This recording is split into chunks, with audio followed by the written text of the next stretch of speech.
Hello everyone, వంకాయ టమాటా curry ఎవరికి ఇష్టం ఉండదో చెప్పండి.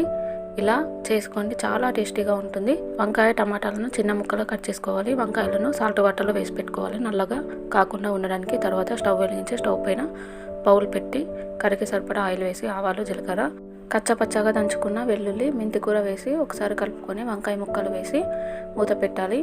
1 మినిట్ అంతే. ఇప్పుడు టమాటా ముక్కలు వేసి మంచిగా కలుపుకోవాలి. ఇవి రెండు తొందరగా మగ్గడానికి కొద్దిగా సాల్ట్ వేసి మంచిగా కలుపుకొని మూత పెట్టి 4 to 5 మినిట్స్ మంచిగా ఉడికించుకోవాలి. 4 to 5 మినిట్స్ తర్వాత మూత తీసి చూస్తే టమాటా ముక్కల నుండి స్కిన్ సపరేట్ అయ్యి మంచిగా ఉడికిపోతుంది. ఇప్పుడు కారం, ధనియాల పొడి, రుచికి సరిపడా సాల్ట్ వేయాలి.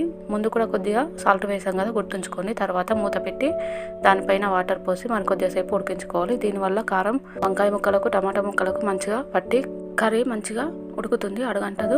అంతే, కొద్దిసేపటికి కొత్తిమీర చల్లి దించండి.